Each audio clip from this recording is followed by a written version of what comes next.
Üçüncü bölmə. İmam Hüseyn və İsa Məsih. Seyyid-ü Şühədanın dünyaya gəlməsi. İsa buyurdu: Mən Allahın bəndəsiyəm, mənə kitab vermiş və məni peyğəmbər etmişdir. Məni harada olsam mübarək etmiş və nə qədər ki diriyəm, mənə namazı və zəkatı tövsiyə etmişdir. Məni ata-anama yaxşılıq edən etmiş və məni zülmkar və asi etməmişdir. Salam olsun mənə doğulduğum gün, öləcəyim gün və yenidən qalxacağım gün. İkinci məsələ. Həzrəti İsa'nın xristian ümmətində və Həzrəti İmam Hüseynin İslam ümmətində oxşar cəhətləri vardır. O cümlədən ana baxımından. Məryəm Seyyidətün Nisa olduğu kimi, Həzrəti Zəhra da bu məqama malikdir. Həzrəti Məryəm haqqında Quranda buyrulur. Və o zaman ki, mələklər dedilər: Ey Məryəm, Allah səni seçmiş, pakizə etmiş və öz dövründəki bütün dünya qadınlarından səni üstün etmişdir. Hədislərdə də bu müraciətin oxşarı Həzrəti Zəhra barəsində qeyd olunmuşdur. Şair deyir: Məryəm öz ətəyini çirkinliklərdən qorudu və qaranlıq gecələrin parlaq ayı İsa'nı dünyaya gətirdi. Fatimə də öz üzünü Allahdan qeyrisindən çevirdi və hidayət yolu göstərən Peyğəmbərin iki nəvəsini dünyaya gətirdi. Məryəm o ümmətin siddiqəsidir. Məsih ibn Məryəm Peyğəmbərdən başqa bir kimsə deyil və ondan öncə də Peyğəmbərlər yaşamışlar. Onun anası Siddiqə, yəni doğrucudur və onların hər ikisi yemək yeyirdilər. Həzrəti Zəhra da bu ümmətin Siddiqə-i Tahirəsidir. Hər iki xanım barədə Beytul Əzra deyilmişdir. Üçüncü məsələ. Digər oxşarlıq hamiləlik müddətindədir. Hədisdə var ki, Seyyid-ü Şühədanın ana qarnında qalma müddəti 6 ay olmuşdur. Hüseyn və İsa əleyhissalamdan başqa 6 aylıq dünyaya gəlib yaşayan heç kimsə olmamışdır. Hədisdə deyilir ki, aşağıdakı ayə Seyyid-ü Şühədaya işarədir. İnsana tövsiyə etdik ki, ata-anasına yaxşılıq etsin, anası ona hamiləlik və doğum dövrünü əziyyətlə keçirdi. Onun hamiləlik və süd vermə dövrü 30 ay çəkdi. Nəhayət öz həddi bulluq və kamillik vaxtına çatdı və 40 yaşına çatdıqda dedi: Mənim Allahım, mənə ilham ver ki, mənə və ata-anama lütf etdiyin nemətin şükrünü yerinə yetirim və elə layiqli iş görüm ki, sənin bəyəndiyin olsun. Həmin övladlarımı salih et. Həqiqətən mən sənin dərgahına tövbə edirəm və mən müsəlmanlardanam. İsa haqqında: Valideynlərimə yaxşılıq et ayəsi nazil oldu. Hüseyn haqqında isə insana valideynlərinə yaxşılıq etməyi tövsiyə etdik ayəsi deyildi. İsa dedi: Mən Allahın bəndəsiyəm. Hüseyn haqqında isə mən müsəlmanlardanam ayəsi nazil oldu. Əmr ibn Səid ibn As-Əştaq Məkkənin hakimi Seyyid-ü Şühədaya bir məktub yazdı və onu nifaqdan və toqquşmadan çəkindirdi. Həzrət onun məktubuna cavab olaraq yazdı: O kəs ki, Allaha tərəf dəvət edir, layiqli əməllə məşğul olur və mən müsəlmanlardanam deyir. Belə bir şəxs Allah və Rəsulü ilə toqquşmamışdır. İmamın bu cavabı aşağıdakı ayəyə işarədir. Hansı şəxs Allaha dəvət edən, layiqli əməllə məşğul olan və mən müsəlmanlardanam deyən şəxsdən daha gözəl danışandır. İnsanın ana qarnındakı müddətini 9 saat və 9 gün yazanlar da olub. Məsihin cilvəsi, Celvə-i Məsih kitabına müraciət olunsun. Həzrəti Seyyid-ü Şühədanın doğumundan öncəki müddətə gəldikdə isə, əgər o Həzrətin təvəllüdü Şaban ayının 3-də, Həzrəti Müstəbanın təvəllüdü isə Ramazan ayının 15-də olmuş olsa, onların arasında 6 ay 10 gün fasilə olur və buna aid bəzi hədislərin məzmununun doğru çıxması mümkün deyil. 6 ay 10 gün məsələsi orada uyğun gəlir ki, o hədislər o Həzrətin təvəllüdünün Rəbiül Əvvəlin sonlarında olduğunu qeyd edirlər. Nəfəsül Məhmuma müraciət olunsun. Dördüncü məsələ. Onların digər oxşarlığı əqidə baxımındandır. Yəni, xalq arasında qurbanlıq və fədakarlıq əqidəsinin yaranmasına səbəb oldular. İnsanlar belə güman edirlər ki, onlar başqa insanların günahlarını öz öhdəsinə götürmək, başqalarının azad olması və bəşəriyyətin məsuliyyətdən kənar olması üçün öldürülmüşlər. İsa'nın barəsindəki ölüm fərziyyəsi əsassız və yalandır. Seyyid-ü Şühəda haqqında isə ölüm fəlsəfəsi cəmaatın fikirləşdiyi kimi deyil. Mövləvi demişkən, Qurandan çox uzaqlaşıb azmışlar. Onların başqa oxşarlığı hər ikisinin zəki və mübarək olmasındadır. Yəni hər iki vücud fövqəladə və qeyri-adi xeyir və bərəkətə səbəb oldu. Bərəkət xeyir işlərdə tərəqqi etməkdən ibarətdir. Məcmuul Bəyan, Safi və digər təfsirlərdən də bu məna başa düşülür. Müfrədat-ı Rağibdə deyilir: İlahi, xeyir hiss olunmayan yerdən gəlir. Onun sayılması və əhatəsi mümkün olmadığı üçün müşahidə edilən hər bir qeyri-hissi bolluğa, bərəkət və onda bərəkət var deyilir. Mübarək olan torpaq da bu mənada nəzərdə tutulur. Bunun kimi bəzi sular bərəkətlidir. Məsələn, yağış suyu. Səmadan bərəkətli su göndərdik ayəsi kimi. Bunun kimi heyvanlar mübarək və bərəkətlidir. Məsələn, qoyun kimi. Bəzi insanlar sözün əsl mənasında mübarək vücud sayılır və bu onlar üçün söz gəlişi tərif deyil. Belə insanlar hər il bol məhsul verən tarla, həmişə yağar yağış kimidirlər. Mələk Futrusun əhvalatı Seyyid-i Şühədanın vücudunun bərəkətli olmasının rəmzidir. Yəni, qanadı sınmış varlıqlar özlərini ona toxundurmaqla qol-qanad sahibi olurlar. Fərdlər və millətlər əgər doğrudan özlərini Hüseynin beşiyinə sürsələr, uzaq adalardan xilas olaraq azadlıq əldə edərlər. Bugün tamam yeryüzü səmanın paxıllığına səbəb oldu. Çünki Allahın pak saadətindən qiymətli dür yarandı. Allahın fərmanı Cəbrail əminə gəldi. Mələk qoşunu ilə ərşdən yerə indi ki, Həzrəti Xatəmə mübarək olsun söyləsin. Əzəli sübh qeybdən nəfəs çəkdi. Hidayət nurları nəfəslərə saçdı. Ey könül, nə vaxta qədər qovulmuş qalacaqsan? Müqəddəslik nahiyəsindən qalx və Futrus kimi qol-qanad aç. Əziz doğulmuşun qədəmlərinə mübarək söylə. Şübhəsiz, Hüseyn məktəbi bu ümmətin nicat yoludur. Çünki Hüseynin mövqeyi əmr-bil-məruf və nəhy-əz-münkər mövqeyidir. Şüara surəsindən belə nəticə əldə olunur ki, peyğəmbərsiz zamanlarda peyğəmbərlərin meydana gəlməsi fəsadın yaranmasına görədir. Lakin biz görürük ki, Hüseynin həmişəyaşar məktəbi onun bütün əsrlərdə zühur etməsidir. Yəni, hər il və hər məhərrəmdə İmam Hüseyn böyük və ali bir islahatçı görkəmində zühur edir və bu harayı qulaqlara çatdırır. Görmürsünüzmü ki, həqiqətən haqqa əməl olunmur? Yaxud, ölüm zəll olmaqdan daha üstündür. Bu şeir İmam Hüseynə aid edilir. Ali məqamlara yüksəlməkdə bütün aləmdəkilərdən önə keçdim. Xoş əxlaq və uca himmətlə bir də hikmətimlə hidayət nuru parladı. Qaranlıq gecələrin zülmətlərində haqqı inkar edənlər bu nuru söndürmək istəyirlər. Allah isə onu tamamlamaqdan başqa bir şey istəmir. 5-ci məsələ. Ayrı bir oxşarlıq bundadır ki, xaçpərəstlər də, müsəlmanlar da bu iki şəxsiyyətin həm dünyaya gəlməsini, həm də getməsini əzəmətlə yad edirlər. Lakin bu fərqlə ki, onlar hər iki halda şadlıq edir, oynayır, rəqs edir və içib sərxoşluq edirlər. Müsəlmanlar isə hər iki mərhələdə bu çirkablı cəhətlərdən pakdırlar. Müsəlmanlar doğum gününün şənliyini daha alicənablıqla qeyd edirlər. Çünki İslam yüngüllüyə icazə vermir. Vəfata gəldikdə isə biz ağlayırıq. Onlar isə yüksəlmə və səmaya, çəkilmə gününü ölümündən 3 gün sonra şadlıqla qeyd edirlər. İsa ilə Seyyid-i Şühədanın bir cəhətdən də oxşarlığını qeyd etmək olar və bu cəhət onların adlarının barəsindədir.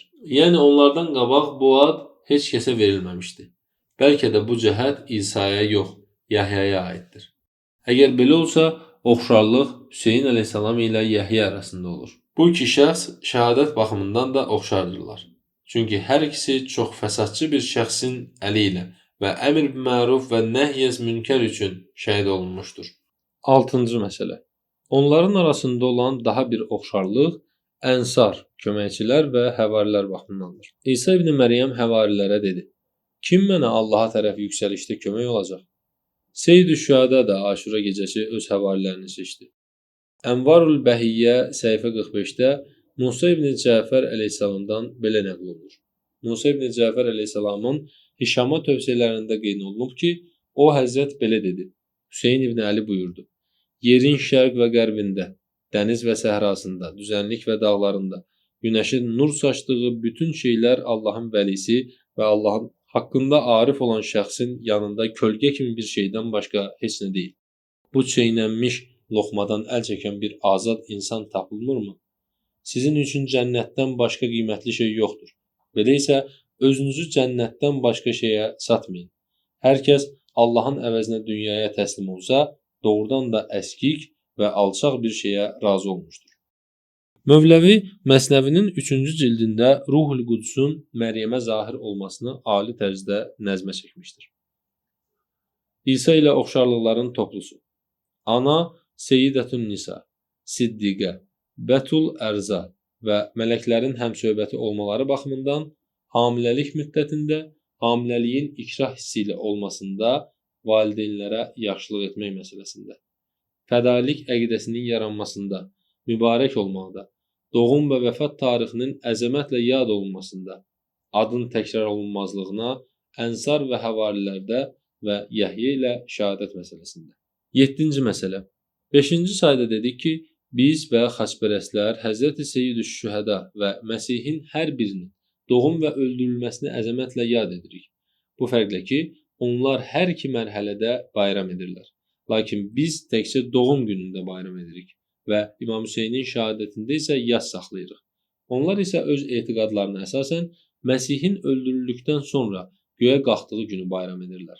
Başqa fərq budur ki, onların bayramı milli və irqi bayramlar formasındadır. Yəni ruhaniyyət və əxlaqdan kənardır. Tamamilə rəqsdən, şərabdan, sərxoşluqdan, atılıb düşməkdən, əl-qol açmaqdan və fisqu, fücurdan ibarətdir. Amma Hüseynin milad bayramı mənəvi əzəmət, moizə və nəsihət məclisləri, sevinc və şövqdən yaranan göz yaşları, Allah dərgahına yaxınlıq qazanmaq və təlim-tərbiyə xarakteri daşıyır. Yadımdadır, Qumda olduğum günlərdə Məhəmməd Məsudun bir kitabını oxudum. O kitabda xaçpərəstlərin İsa'nın öldürülməsini, bizim Əbu Abdullahın şəhadətini qeyd etməyimiz arasında müqayisə aparır. Sonra da onların işini bu baxımdan üstün hesab etmişdi ki, onların öz liderlərinin şəhadətini müvəffəqiyyət, biz isə məğlubiyyət hesab edirik. Halbuki Quran buyurur ki, onu öldürmədilər və onu çarmıxa çəkmədilər və lakin onlara elə gəldi. Sonra da onların işini bu baxımdan üstün hesab etmişdir ki, onlar öz liderlərinin şəhadətini müvəffəqiyyət, biz isə məğlubiyyət hesab edirik. Buna görə də onlar şənlənir, biz isə ağlayırıq. Sonralar mən bu etirazı başqalarından da eşitdim və onlar xaçpərəstlərin öndə getmələrinin, bizim isə geri qalmağımızın səbəbini bu məsələdə olduğunu görürdülər. Cavab olaraq deyirik ki, etiraz edənlər bir məsələni unutmuşlar və o məsələ bundan ibarətdir ki, əgər biz mövzunu şəxsi meyarla və fərdi əxlaqla ölçsək, məsələ bu cənablar dediyi kimidir. Bu baxımdan baxdıqda İslamın öz məntiqində şəhadət məğlubiyyət deyil, müvəffəqiyyətdir. Məgər Əli həmişə şəhadət arzulayaraq demirdimi? Həqiqətən 1000 qılınc zərbəsi mənim üçün yataqda ölməkdən çox daha asandır. Məgər demirdimi ki, and olsun Allaha, Əbu Talibin oğlunun ölümlə ünsiyyəti körpə uşağın öz anasının döşünə olan ünsiyyətindən daha çoxdur. Məgər İbn Mülcəmdən zərbə aldıqdan dərhal sonra xoşbəxt oldum, and olsun Kəbənin Allahına demədimi? Məgər yatağa düşdüyü zaman mən məhz su axtaran və ona çatan və istədiyini tapan şəxs kimiyəm demədimi? Məgər Seyyid-i-Şühəda demədimi ki, mənim öz sələflərimə qovuşmaq istəyim Yaqubun Yusifi görmək istəyindən daha çoxdur? Məgər demədimi ki, ölümü şəhadətdən, zalimlarla birgə yaşamağı isə əskiklikdən başqa bir şey görmürəm. Bu məsələni başqa bir meyarla da ölçmək lazımdır və o, ictimai meyardır. Məsihin bütün göstərişlərinin içində bəlkə də bircə dənə də ictimai göstəriş tapılmaz. Amma İslam bir sıra ictimai təlimlərə malikdir. İslamda məntiqi baxımından bir sıra sevgilər və nifrətlər mövcuddur. Baş imamların Hüseyn ibn Əlinin əzasını bərpa etmək barədə göstərişi 1382-ci ilin Aşurasında kitabə və minbər adlı çıxışlarımda dediyim kimi, Həzrəti Zəhranın qəlbinin şəfası üçün deyil, Həzrəti Zəhranın məqamı bu məsələlərdən çox yüksəkdir. Həzrəti Seyyid-ü-Şühədanın və Həzrəti Zəhranın niyyətini yaşatmaq üçündür. Təəssüf və kədər bunun üçündür ki, nə üçün belə bir hadisə baş verdi? Bir növ ax mənasındadır və ax deməkdir ki, məbadə bir də belə bir hadisə baş versin. Mübarizə ruhunun qüvvətləndirilməsi üçündür. Əlbəttə, şəhadətin xatirəsini əziz tutaraq mənəvi və əxlaqi formada daha hal-hazırda keçirilən xaspərəst bayramı kimi yox, şəhadət bayramı keçirmək insanları həvəsləndirə bilər. Amma təkcə bu kifayət deyil. İnsanda mübarizə ruhunun yaranması üçün sevgi ilə nifrətin ikisinin birlikdə olması gərəkdir. Mübarizə ruhunun oyanması belədir ki, zülm və küfrün təzahürləri həmişə göz önündə təsəvvür olunsun. Onlara lənət və nifrin olunsun və onları qırıb çatmaq arzusu insanlara təlqin edilsin. Beləcə, həcc dövründə şeytana daş atan zaman biz gərək davamlı olaraq şeytanı öz gözümüzdə təcəssüm etdirərək ona daş ataq. Məqsəd bu deyil ki, insana yalnız ölmək arzusu təlqin olunsun. Ölmək arzusunda olmaq təklikdə yaxşı deyil. Məqsəd şəhadət arzusunda olmaqdır. Şəhadət arzusu o zaman reallaşar ki, insan özünü müxalif sıraların müqabilində görsün. Onların irəliləməsindən, onların planının cəmiyyətdə həyata keçməsindən təsirlənsin. Yaxşıların və insaniyyətin ali örnəklərinin şövqündən göz yaşı töksün. Küfr ilə zülmün nümunələrinə qarşı qəzəb alovunu şöhlələndirsin. Biz ictimai təlimlər dərgilərində inşallah emosional sevgi və nifrətlərin qarşısında məntiqi sevgi və nifrətlər məsələsinə önəm verəcəyik. Deməli, şəhadəti fərdi meyarla ölçsək, gərək onu müvəffəqiyyət sayaraq bayram edib şənlənək. Lakin əgər ictimai meyarı nəzərə alsaq, gərək bir baxımından onu cəmiyyətin məğlubiyyəti hesab edək. Süqut etmiş bir cəmiyyət. Seyyid-ü-Şühəda özü buyurdu. Ümmət Yezid kimi rəhbərə düçar olacaqsa, İslamın Fatihəsini oxumaq lazımdır. Və bu kimi digər sözlər ictimai baxımından əhəmiyyətlidir. Haqq yolunda döyüş və mübarizə ruhunun oyanması və təzələnməsi baxımından isə əlbəttə ağlamaq və hüzn məktəbi yaratmaq daha təsirli və daha faydalıdır. 8-ci məsələ. Yenə də 5-ci saya qayıdış. İsa əleyhissalamın doğum günü xaçpərəstlərin əqidəsinə görə dekabrın 25-nə, yəni miladi ilinin sonuna 6 gün qalmışa düşür. Onların ilinin ilk günü yanvarın 1-idir. Doğum günü bayramını Christmas bayramı adlandırırlar. Həmin gün Papa adəti üzrə dünya xalqlarını sülhə və məhəbbətə çağırış xarakterli bir təbrik göndərir və sonda bir dua da edir. Bəzən yazırlar ki, Papa qızıl taxt üzərində əyləşərək insanları yoxsullara kömək etməyə çağırdı. Milad bayramında iki şey gözə çarpır. Onlardan biri bu bayramın əlaməti və simvolu olan şam ağacıdır. Hər bir xaçpərəstin evində və onların toplandığı hər yerdə bir şam ağacı, yaxud heç olmasa şam ağacının bir budağı gözə çarpır. Bugünlər şam ağacının özünə məxsus bazarı olur. Şam ağaclarıdır ki, kökündən qoparılır və bəzi illər şəhər bələdiyyəsi bununla mübarizə aparmaq qərarına gəlir. Lakin faydası olmur. Bu ağacların əlvan çılçıraqlarla və rəngbərəng kağız və lentlərlə bəzəyirlər. Digər isə Şaxta babadır. Çünki bir qədim ənənəyə uyğun olaraq bu gecə Şaxta baba, yəni başının tükü və topa saqqalı ağarmış bir qoca kişi uşaqlar üçün göydən hədiyyə və oyuncaq gətirir. Bu hədiyyələri uşaqlar yuxuda olarkən onların ayaqqabısının içinə ya da paltarlarının cibinə qoyurlar. Uşaqlar bu bayramda əsas yer tuturlar. 1342-ci ildə Dey ayının 3-də çıxmış İttilaat qəzetinin 13-cü səhifəsində yazılır. Bir çox toplantı mərkəzlərinin, klubların və otellərin bu gecə milad münasibəti ilə qeyri-adi proqramları olur. Bütün bunlara əsasən milad gecəsi xurafat dolu əqidələrdən və fisq-ü fücur əməllərdən ibarət bir topludur. Bizim aramızda isə nə bu cür xurafat sayağı əqidələr var, nə də bu münasibətlə fisq-ü fücur baş verir. 9-cu məsələ. 4-cü saya qayıdış. Dedik ki, şübhəsiz Hüseyn məktəbi bu ümmətin nicat yoludur. Çünki dini yaşadan amil əmr məruf və nəhyəz münkərdir. Bu ikisi öz geniş mənasında, yəni yaxşı əməlləri yaymaq və onu təşviq etmək, münkərlərə, yəni pis əməllərə qarşı mübarizə Hüseyn ilə bağlıdır. Bu bağlılıq o qədər sıxdır ki, hətta bəzilərinin dili ilə desək, İslam peyğəmbərlə başlayıb Hüseyn ilə yaşayır. 10-cu məsələ. 5-ci saya qayıdış. İmam Hüseynin əhvalatı İslam aləmi üçün bir sujetdir. Əmr məruf və nəhyəz münkər həyatın bir növ yeniləşməsidir. Seyyid-ü-Şühadanın hər il xətiblərin, natiqlərin və ya salih islahatçıların və inqilabçıların timsalında bir növ zühur etməsidir. 11-ci məsələ. 8-ci saya qayıdış. 1342-ci ilin Dey ayının 4-də Milad günü Geyhanda yazılır. Bir-iki həftə qabaq Sovet səfirliyi və İngilis səfirliyinin divarlarının ətrafındakı və şəhərin şimal küçələrindəki bolluca şam ağaclarının qırılması Tehranda yaşayan xaçpərəstlərin böyük bayramının gəlməsindən xəbər verirdi. Onlar şam ağacını bəzəmək və bu ağacın ətrafında gecədən sübhə qədər oyaq qalmaqla öz peyğəmbərlərinin miladını bayram edirlər. Dünən gecə təvəllüd saatı çatmamışdan qabaq kilsəyə gedib dua və ibadətlə məşğul oldular. Sonra da öz evlərində milad gecəsinin xüsusi xörəyini yeməyə məşğul oldular.